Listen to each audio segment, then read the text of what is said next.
Good evening, everybody, and good evening to you, Peter Godwin. It's lovely to be here with you for the webinar launch of your new book called Exit Wounds. I'm going to get it into picture quickly.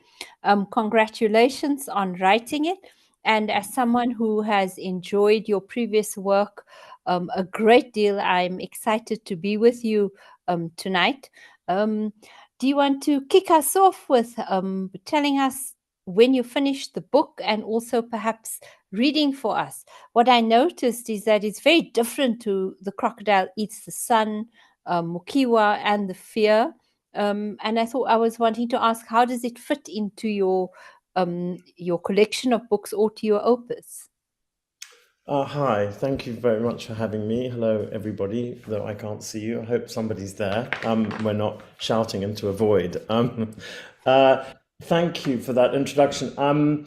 Yes, I mean, in some ways, I was sort of embarrassed. I mean, I thought I do write memoirs. I mean, I'm a memoirist, and it's a little embarrassing because I suppose The Fear was different because it was more specifically about a particular time in Zimbabwe. But in a way, this book, Exit Wounds, is it's a sort of literal bookend to a trilogy of memoirs that started with Mukiwa, which was a coming of age sort of memoir, and then When a Crocodile Eats the Sun, which was, primarily set in Zimbabwe and about my parents and sort of the kind of collapse of Zimbabwe, and now now Exit Wounds.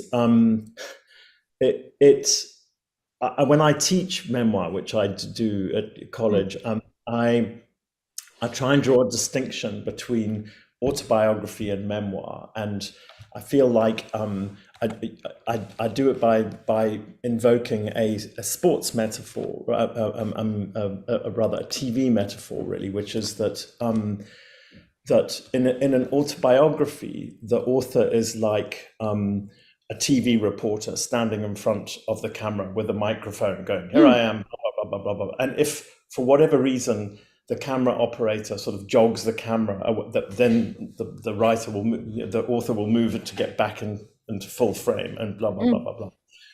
In a memoir, I feel like I'm the camera operator, that I've got the camera on my shoulder and that I'm pointing it at things. It's personal and it's subjective. I'm deciding what to look at, and I'm speaking into the mic. I'm sort of recording a soundtrack saying, "Check this out, look at this, blah, blah, blah." But I'm not in the camera, I'm not sort of on the screen. And so it's not as sort of solipsistic as it sounds. And I write memoir in the end because I think it's more honest, because you're not writing in the third person saying, Yes. This is like this and this is like this, but in a sort of godlike figure. You're just saying, this is what it seems to me, and by the way, this is who I am. So you can figure maybe I'm biased about this, and you make your mind up. And I feel like in that sense, it's a more honest transaction. The difference in Exit Wounds is that whereas Mukiwa and Crocodile were really anchored and almost exclusively set in Africa, Mukiwa in particular, so much so that when in the course of the chronology of Mukiwa, I go away to university and I'm in England, and then to grad school, and then I'm working and I'm away for 6 years or whatever. There's nothing about that. It just cuts. Yes. It comes back. Exit Wounds picks that up. Exit Wounds is about life. It's not really life after Africa, because really what you'll see, I mean, what I'm speaking to, hopefully the people who are listening to this, when you read it, is that there's sort of, for me, there isn't life after Africa. I mean, insofar as I don't really get over it. A lot of what goes on in the book is me trying to be someone else and me trying to be somewhere else, which I've done to a greater or lesser extent. But it's sort of like a virus that's in my blood. And, it's so, in a sense, this is a book about what it's like being in exile, in a sense, and what it's like being an emigre, and, how your your kind of character is already cast. So it's really about that. And in that sense, it's a much more interior book, and I feel quite vulnerable having it out there. It's quite detailed, and it's sort of me struggling to, I suppose if I were younger, I could call it a midlife crisis, but it's whatever. I didn't get that sense of it. I did feel its vulnerability, and its difference, and I really appreciate your helping me understand the difference between how you see autobiography and memoir.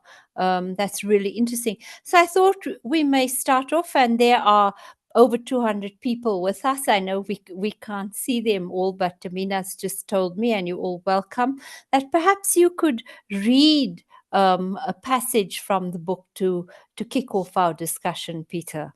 Cool. Let me see. I think what I'm going to well, you know what I think what I might do, just because it makes sense, is to read from the very beginning of the book. Absolutely. What in movie scripts, which I do a lot in my other life, you would call the inciting incident, where something happens that basically knocks your world off its central, or off its axis, and creates an energy that the rest of the book then that then propels the rest of the book, or the movie, in this case a book. So this is the beginning of the book, and it's a chapter called Happy Tensing. So happy as in happy, tensing as in tense, TENSING, tensing, and you'll see why the chapter is called that. So it's just I'll just do just a quick page and a half of the beginning of the book. When she turned 90, my mother sprang a final surprise on us. She started speaking in the voice of a stranger. Her usual voice is what linguists call RP, received pronunciation, the standard accent of the British upper middle class, although it's spoken by only 5% of the population, mostly the privately educated. Now, abruptly, she begins to speak in a frightfully mannered, haut Edwardian fashion. Instead of home, she talks of heome. The house is the heis. Ears is yes. Sex are burlap bags, sacks. A crash is what happens when cars collide or the stock market dives. And rather than being happy, something she would never admit to anyway, she is now happy. To say happy, your mouth must tense into a horizontal rictus. So linguists describe this posh patois as happy tensing. It is a memsar bark that sounds so pretentious that we, my younger sister and I, assume she must be affecting it as a joke. No one really talks like that anymore, I tell my mother. Even the Queen has brought it down a notch. We give it a few days, hoping that this antique aristocratic accent will vanish as abruptly as it arrived, but it sticks fast. So we give this new fancier model of our mother the nickname Empress Dowager, or Her Grace.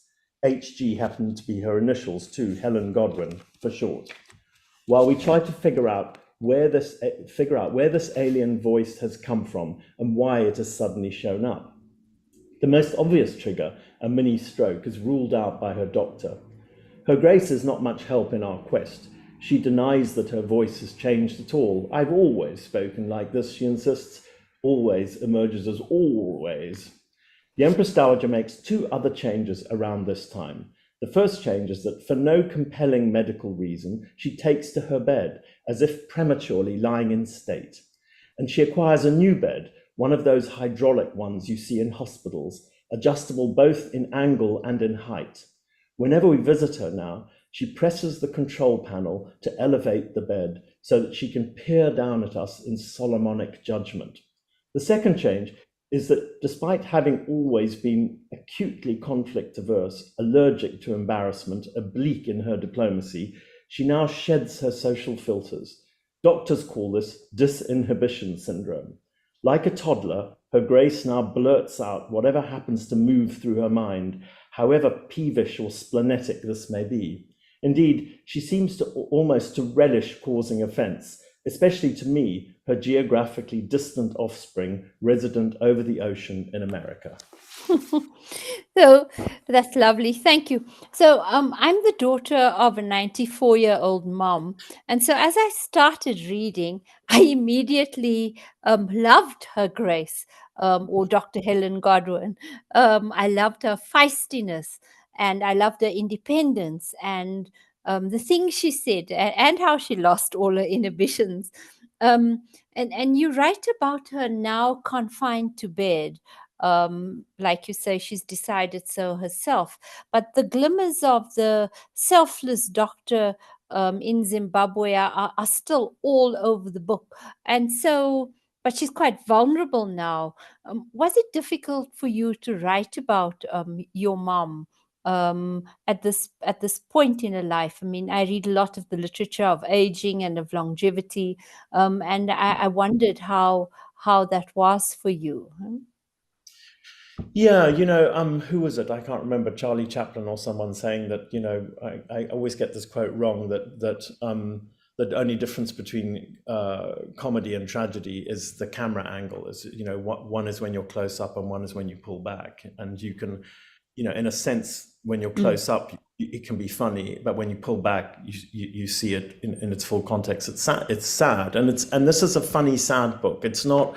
I hope you would agree. It's not a downer. I mean, in Not the at book all. overall is funny, and I think my mother is increasingly funny, and she is eccentric but self-aware at the same time. And as her world shrinks, we become her world. And there's a lot in this book for people like us who are sandwich generation, who, when you find yourself really looking after, kids of various state and aging parents who sort of become kids in some ways, and about that, the way that relationship changes and how sort of odd it is in a way to be looking after and somebody who has looked after you before, that sort of inversion of the family, of the power dynamics to some degree as well. So I was fascinated by it. Also, of course, it gives you a kind of somewhat terrifying portal into your own old age. I mean, that when you write about it and you look at it closely, but at its heart, this book is about family and about how how important family and friends really are. It's something that I think partly because I had such a peripatetic sort of moving around life, Yes. realized sort of almost too late really to have a sort of grounded physical community of my own. And a lot of the book is about looking for home. It's trying to recreate a home, asking what home is, what it is to belong, all of these. That's sort of these are the themes of the whole book. And I enjoy where you get to in the end, and we will get there. But I thought if you might just paint me a picture of who Dr. Helen Godwin in Zimbabwe was, and why she was so loved as a doctor. I mean, my mother was an extraordinary character, mostly because she was very, extraordinarily self-effacing. She never boasted. She never, she was just genuinely, even in her later eccentricity and all of the sort of poshness that came on, she was in her prime. I mean, for almost 50 years that she practiced as a doctor, she never really did. She had at one point had a sort of small desultory private practice, but nearly all of her stuff was done in the public sector. She never got paid very much. She got the standard government medical officer thing. She didn't look for promotion to run things. She loved just being a doctor. And one of the extraordinary things about her is that when, where she was practicing for most of her career was in the rural areas, and even later in the main hospital in Harare, when the whole of the Zimbabwean medical system was breaking down, was crashing. You couldn't, here in America, you go to a doctor and they run a million tests before Yes. they do anything, and they barely look at you. They just run all these tests, and then they look at the figures and whatever. It's all very technical. My mother didn't have access to any of that. She was one of the last generation of doctors who were great narrative diagnosticians. They had to tell what was wrong from you by looking at you, by asking you questions. It was like real detective work of a kind that now it's sort of equivalent of just like DNA will tell us the answer, but they had to do that. And she was very she dealt with everybody just the same, from the poorest rural tribes person on the Mozambique border to someone with resources. It made no difference to her. And she also kind of didn't, she seemed completely unself-conscious about the fact that she of the good she was doing. I mean, I think if I've met a lot of aid workers and people, whatever, and understandably they get off on the fact that they're helping. At least they may not be on Wall Street and making a lot of money, but they're making a difference, and that gives them, and they're upfront about it. My mother she was part of that generation where public service, they were just brought up believing this was something you did, and it was kind of selfless, and it made me feel ashamed often about my modern lifestyle or whatever. She was in that sense, and I think that's why she had such an impact on people, that she was so self-effacing, even when she was doing her work. And quite selfless, like you say, selfless. But tell us, share with all of us, like, how does your mom then, as this selfless doctor, spends her life in Zimbabwe? How does she then end up in London? All her pension is lost, and then stays in your sister Georgina's house on the ground floor, because she gets to a point where she can't walk up the stairs. That's also a story of what's happened in Zimbabwe. Yeah, and towards the end of the book, I mean, she ends up in a big British National Health Service hospital, where many of the nurses and nursing aides and whatever are from Southern Africa. Are nurses who are Black Southern Africans who've been trained in South Africa and Zimbabwe and Zambia, and there was some from Kenya as well. So. And none of them really wanted to be there. And my mother didn't want to be there. My mother didn't want to be in England. She hated England. She wanted, ideally, she would have liked to stay in Absolutely. Yeah. But once my dad died, it just, and with hyperinflation, it just became impossible for us to logistically to do it without either of her children being in Zimbabwe. We just couldn't. I mean, some people do manage it, but she, in the end, she came over not intending to stay, but then just sort of the idea of going back and soldiering on her own just was too much for her, and she just couldn't do it. And so I had to go back to Zimbabwe, because when my mother left, she left to have a hip replacement, which by then you couldn't do in Zimbabwe. Yes. Get it done. So she went to have it done in England, and when she just stayed, she hadn't expected to stay, so I had to go back to Zimbabwe and close up everything and whatever, which was a heartbreaking thing to do, because I'm quite sure, and pack up a life and pack up all of our history and our childhoods and 50 years, more than 50 years in Africa. It was an absolutely heartbreaking trip, but she. Yeah, so she didn't want to go to England, but it sort of just was the only way in our particular situation that we could look after her. And to my sister's enormous credit, she said that she didn't pack her off to some home and whatever. And initially my mother, when she first came over, she was helpful in babysitting and that kind of thing. But then, like happens with a lot of people, she fell, and then she, essentially was bedridden. And so for the last, more than 5 years, she had to be looked after the whole time. And your sister is Georgina Godwin. Yes. Those of us who sometimes are on her show, The Globalist, I really love what she does there. And I thought that was such an act of service and love and quite clear that you weren't going to put your mom into a retirement home there. So the book's set in London largely and New York as you travel up and down to be with Helen as she nears the end. And yet Zimbabwe is the near permanent backdrop. Is that because your family, and this is a book of family, still feels so rooted there, and that you still you're the country you're born in, and you still so much sound Zimbabwean, it continues to define you, like you haven't got an American accent, huh? I know, and it's sort of in some senses it's ridiculous. I mean, I've been out of Zimbabwe for a long time. For many years, I wasn't welcome there. I was persona non grata.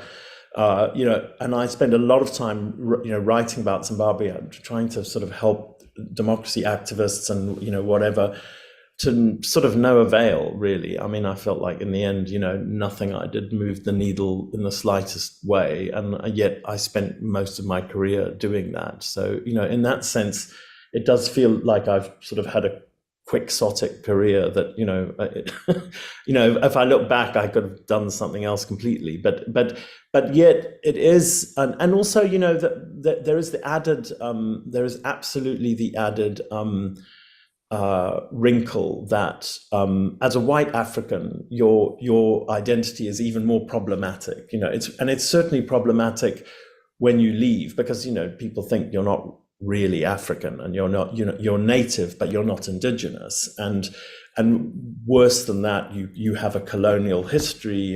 Even if you don't have it personally, whatever. The whole navigation of identity, especially in America and Britain to some extent, where identity politics have become so key now to the way everybody talks and to the way people see themselves and whatever, that it's very hard. And I mean, there's a thing in the book about, because I speak the way I do, I get asked, how many times a day, just by cab drivers or doormen or whatever, like, oh, where are you from? And if I say I'm from Africa, especially in America, where people, are quite parochial, and even in New York, they go, what? Well, I thought you're a color to be from. And those that do know a little bit about Africa, they think that I must be from South Africa. That surely that's the, and so it's a very strange identity to have. But I'm sort of stuck with it. I mean, and I've, to some extent, I've tried not to, I've done a lot of writing. It's not about Africa and whatever, but it's still.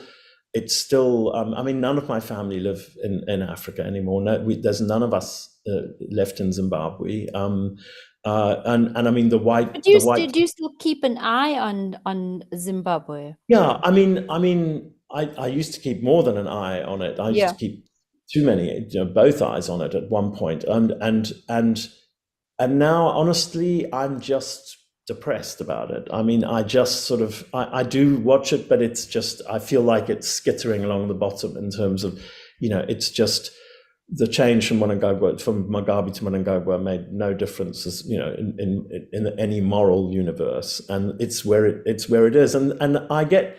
I see people going on holiday there and whatever, and that's great. I mean, but really there are these two different worlds now. There's a sort of the moneyed, resourced people of all, the elite, white, black, who live essentially what seems to me like an expatriate life. They've got Netflix and this and that and Wi-Fi and blah blah blah, and they live a very privileged life that could almost be anywhere. And then you have the people at the bottom who have absolutely nothing, many of whom are still fed by UN emergency food aid and whatever, and and almost no middle class. It's just hollowed out. You've just got, and in that sense, it looks like a lot of other third world countries, and African countries in particular, where you get these incredible contrast. That does seem to be that, and all over the book, there's this phrase that comes up again and again of Kosarwa Ani, who is left. That's because of the millions of Zimbabwean people who have found lives and work elsewhere. In South Africa, really facing a hard time with our the rhetoric of xenophobia and also the violence of it that breaks out fairly regularly, often directed at Zimbabwean people. So, and as you say, who is left is just this really wealthy elite who could be anywhere, and then a complete underclass of people living a fairly hopeless existence. Eh? So you, when you travel, do you find Zimbabwean people all across the world, those who can leave, do leave?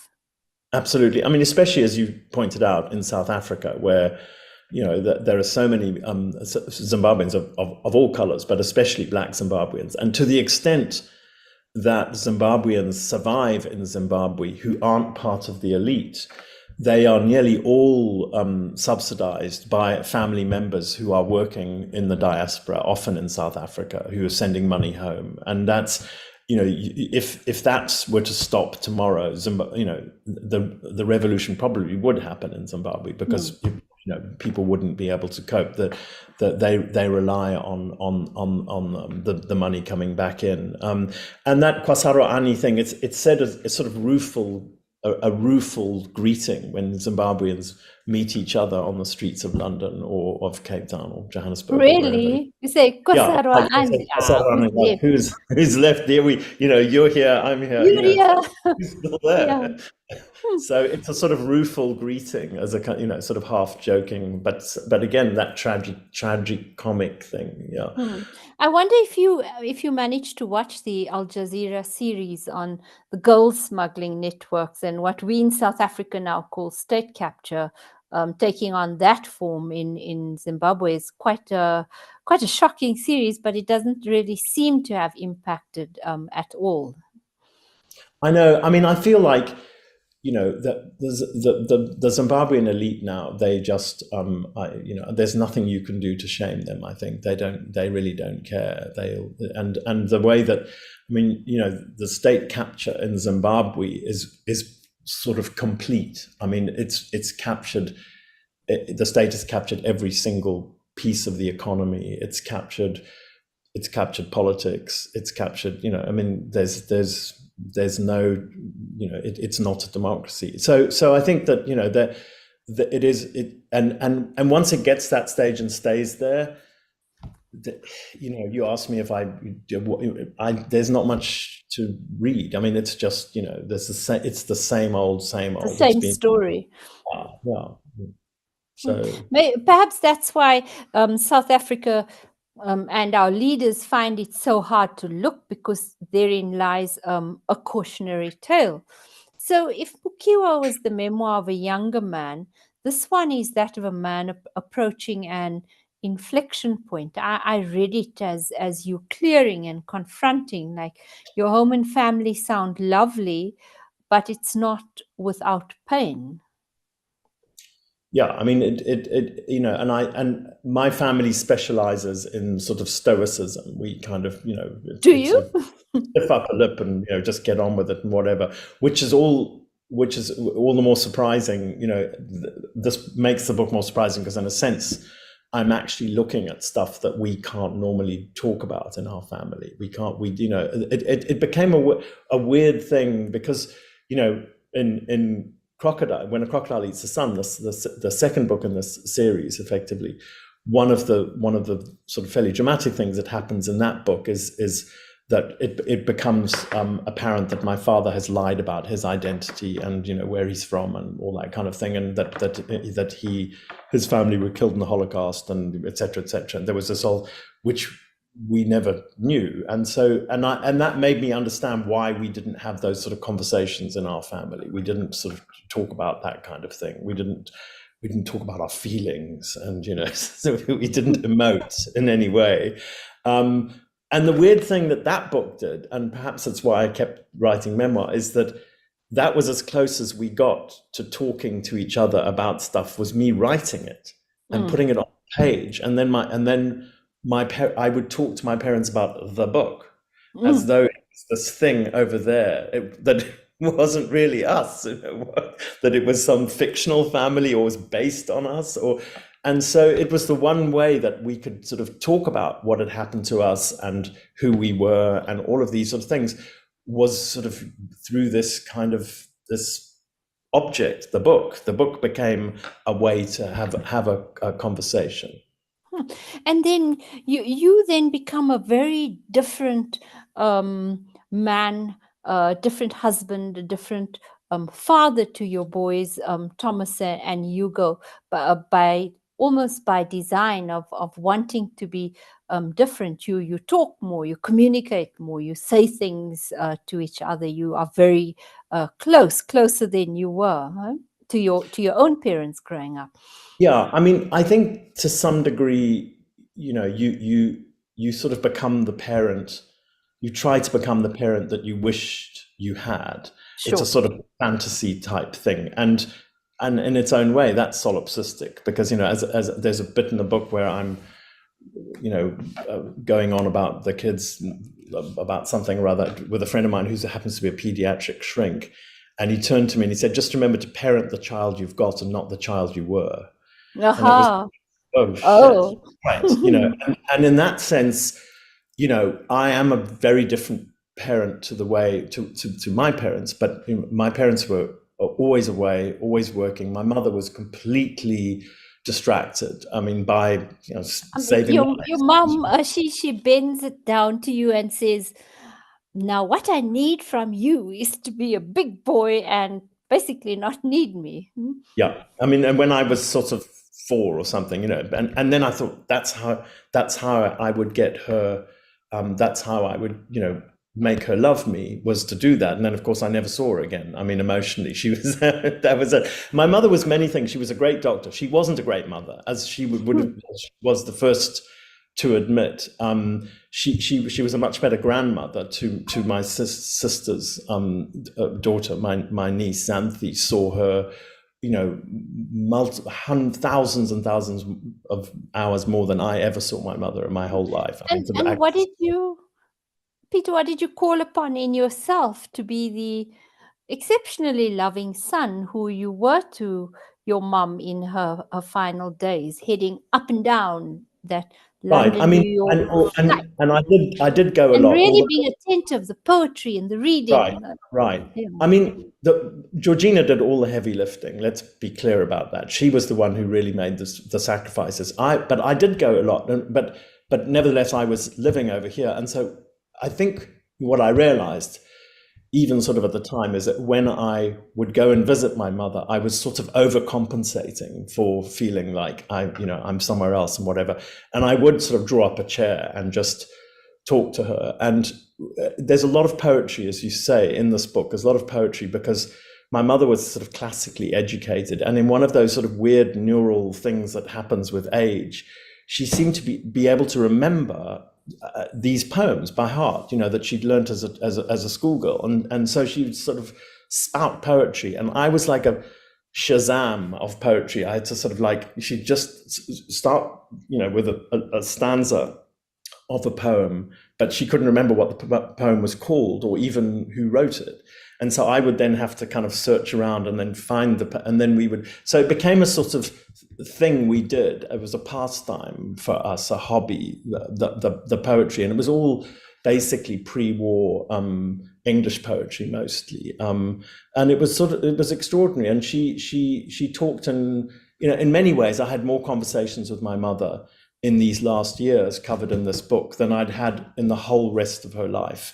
And I said in the book, the book is, I hope people will find it moving, but it's not supposed to be sentimental. It's not self-consciously sentimental. I'm not trying to do that. But there is a sadness. And I said in the book, I've said, that there's a sad symmetry to my relationship with my mother, in that I spent the first 10 years of my life trying to get her attention, and she spent the last 10 years of hers trying to get my Yes. attention. And Yes. that was the symmetry. Yeah, you write about when you got very ill in Somalia on a reporting trip, and came close to dying, and somebody managed to call your mum, and she was too busy doctoring to come to you. And was that her way of saying, "I'm sorry, I should have come"? Yeah, I mean, I wouldn't.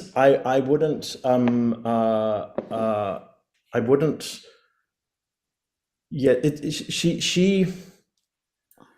it wasn't so much that she, well, I'll give it away. I mean, in the book, I'm furious because basically at the time I was extremely ill and I was put in the intensive care unit and I was unconscious most of the time, whatever. And they got her name and details from my passport, and I, there were people. I was having all the care I could get, but I was in very bad shape, and there was some question as to whether I would make it or not at that point. So they contacted her and they told her that. They said, "Listen, we're doing everything, but he's in my liver was shot, and they were severe. It was very severe, and eventually I came round and whatever. I had to stay. It was in Kenya that I was in hospital. Stay there for some time, for a month or so, to recuperate. And she, in what turned out to be really one of her last week of life, she wanted to. She said, "Listen, there's something I want to tell you." And she said that she had been contacted by the hospital or by people looking after me to say that she should come and potentially say goodbye to me.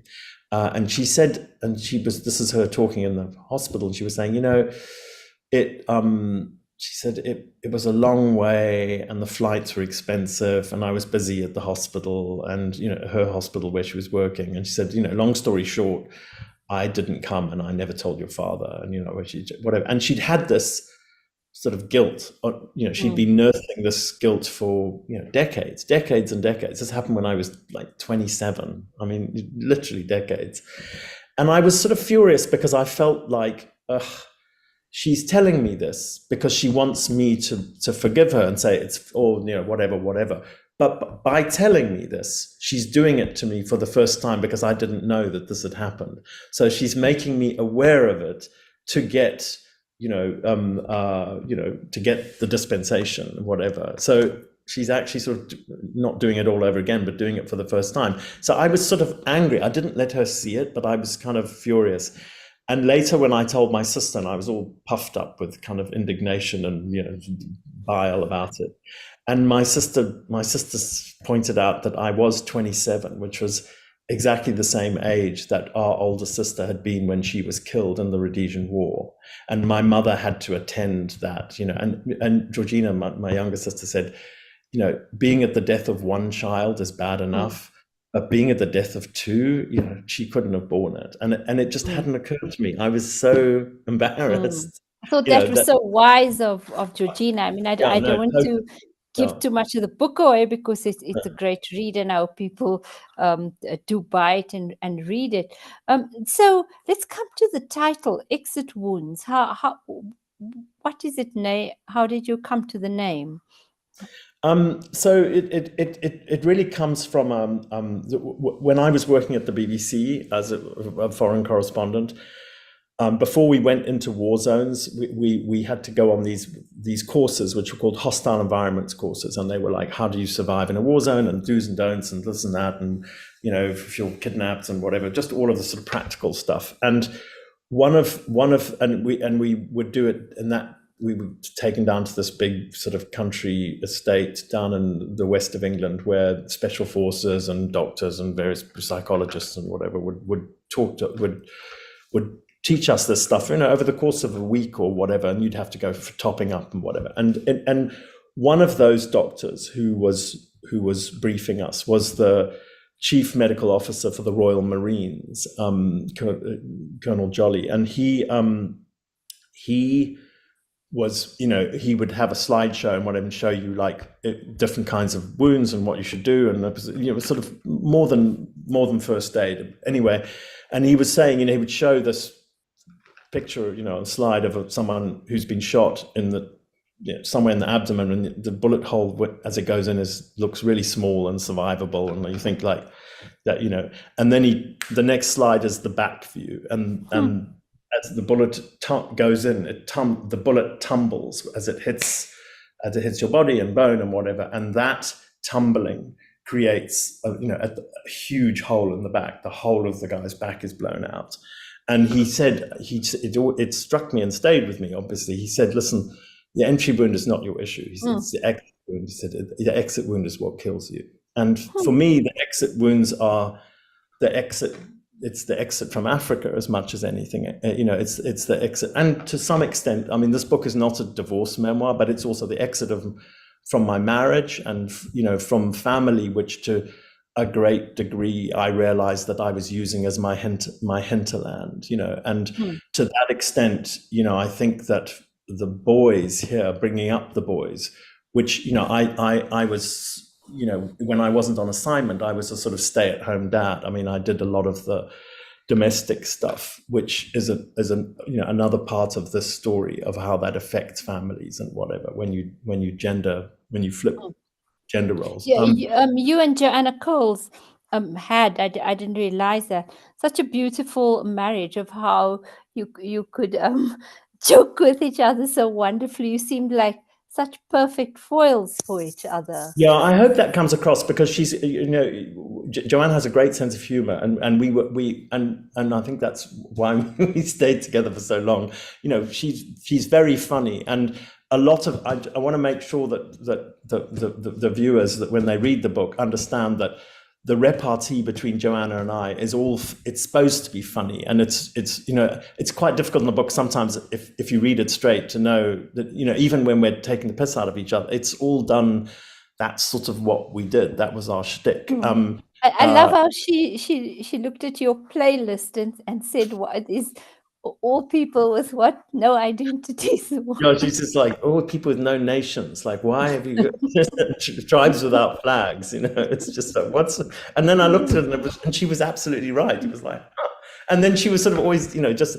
I think Joanna, America worked for Joanna much better than it worked for me. I mean, just because she took one look at America and just sort of it rid her of all the irritating things about England: false self-deprecation, the way the Brits are, allergic to enthusiasm about anything. They're always, and the thing, the stuff that kind of drags you down in England, class. She thrived in. No, she comes to America and she goes, "Come to mama. This is like," and this. I love it.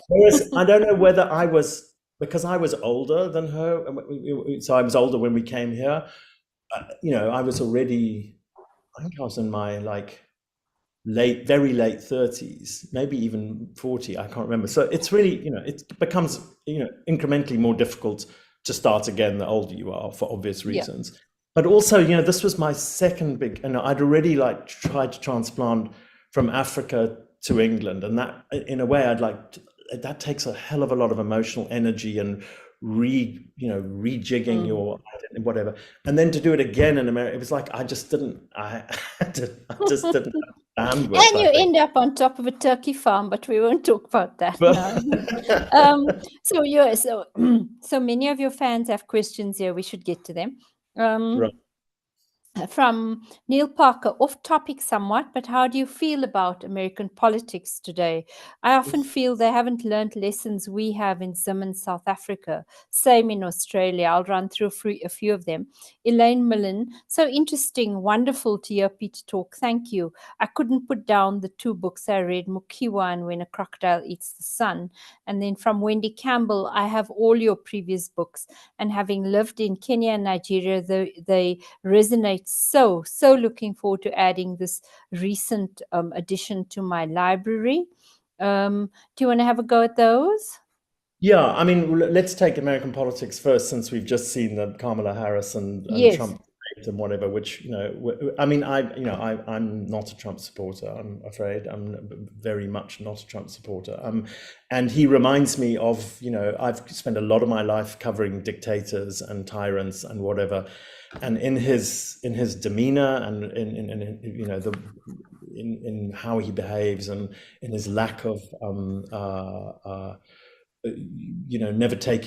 never owning up to anything he does and whatever, he has the autocrat's character down to a T. I mean, if you created them a novel, no one would believe you. They would say it's too much of a cliche.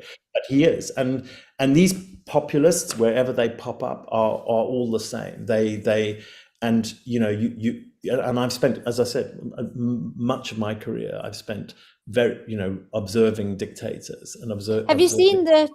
the Trevor Noah skit on why he recognizes the Yeah, Trump character so well? It's absolutely. I that mean, many it's African really. dictators. It's I funny, just not feel like if funny. you've grown up in, I mean, with all of that, with all that's wrong with it, we still look at South Africa, and just like say, at least you have elections and they're relatively free and fair, and we never really had that, and I think that. For me, the thing that made South Africa different from the get-go, I mean, there are many points of South African exceptionalism, was when Mandela stood down after, his first term. It's just like, you can see Zimbabweans going, you what? That's Also, what, I must tell you, I mean, and in a sort of Washingtonian way, made this a thing. But Trump is, yeah, I think I'm still optimistic. With the American elections coming up. I mean, interestingly, my book has been delayed here. The publishers delayed the release of the book until after the elections because they thought that the elections will take all the oxygen out of the room. And it feels very much to me, and I'm not. I mean, people are entitled, obviously, to support whoever they want. To me, looking at it with my background and my experience, it doesn't seem like an election about whether to vote for Democrats or Republicans, for Kamala Harris or for Trump. It feels to me that democracy is on the slate. That's what one's voting for here, and that if Trump does get in, then American democracy, without exaggerating, is in danger. And I think there's a growing understanding of that here now. So the main thing is, like everywhere, is getting young people to vote, because they tend to skew Democrat, but they're bad at organizing themselves and getting out of bed or whatever. So I mean, the real game changer, and I don't mean to be trite, the biggest news on the debate day wasn't how Kamala did against Trump. It was the fact that Taylor Swift endorsed her oh my after. gosh, did you see that? Childless Yeah, I cat mean lady, that 2.6 quite, million followers. without exaggeration, it's quite possible that Taylor Swift has just saved American That's democracy. what my colleagues are writing. So Yeah. from Rulani, your narrative intertwines personal stories with broader historical and political events. What challenges did you face in balancing these elements? And how did you ensure that the personal experience, I don't think Rulani finished that part. So just the challenges. I mean, it's always a challenge, in a sense. What all writing is doing, and certainly this kind of narrative memoir, is toggling between stuff that's happening, to you, just the descriptive writing of what's happening, and then thematic. What are the themes and emblems and things. So this book, I've never taken as long to write a book as How this long? one. I mean, it's difficult to actually. So many things intervened, including COVID, and I started writing it before my marriage, while I was still married, so that took a lot of bandwidth. And I wanted to make something clear, because before it gets into the hands of hostile reviewers or whatever, this is not a divorce memoir at all. I mean, It really doesn't come across that way. Thank you for saying it. In an 80,000 word book, there's probably 1,500 words, or something that, and it wouldn't have been fair of me to try and write about the divorce. I don't want to relitigate it. I don't know, there wasn't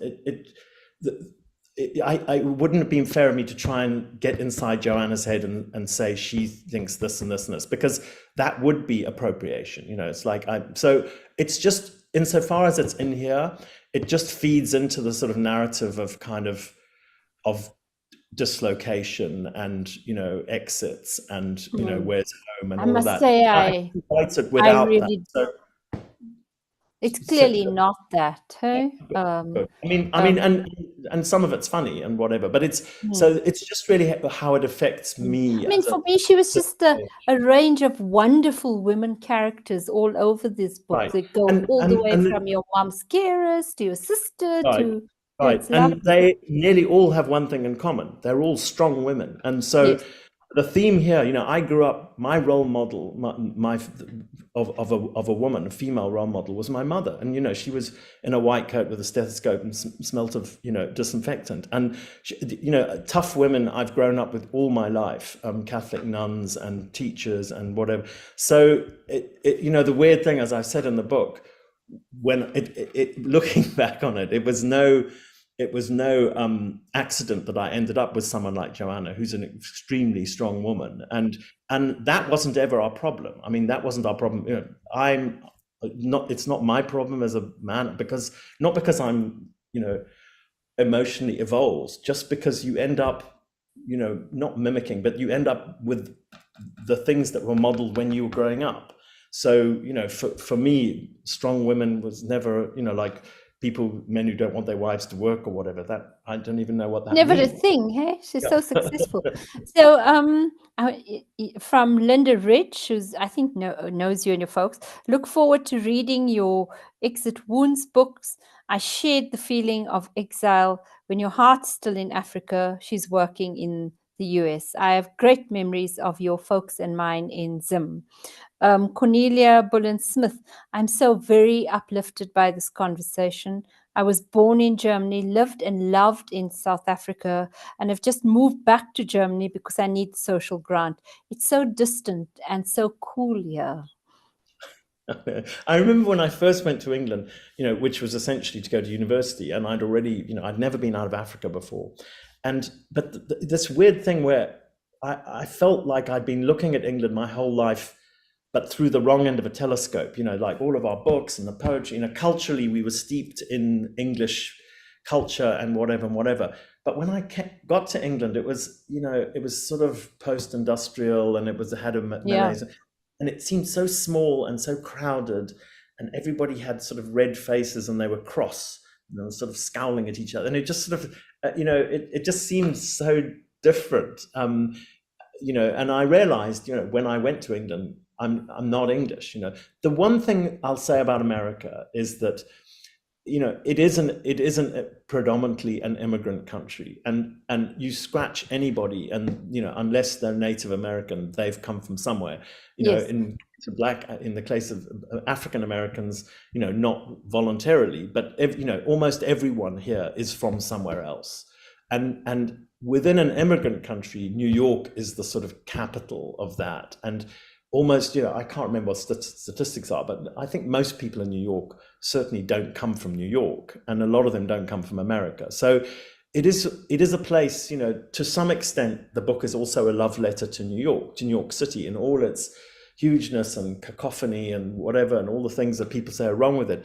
It's cool in that sense. It felt to me as like it may be as close as I'm ever going to find to a home that isn't enough. To the idea of home. So many questions here in our last few minutes, and then I still want you to read a bit for us. So are you going to be hosting any other workshops or in-person book launches in the US? And that's from Sam. From Jennifer Rebello, has the book been cathartic for you? And then somebody else asked, who else are you reading? And then just finally from Linda Park, so much to resonate with. Thank you for putting it into words.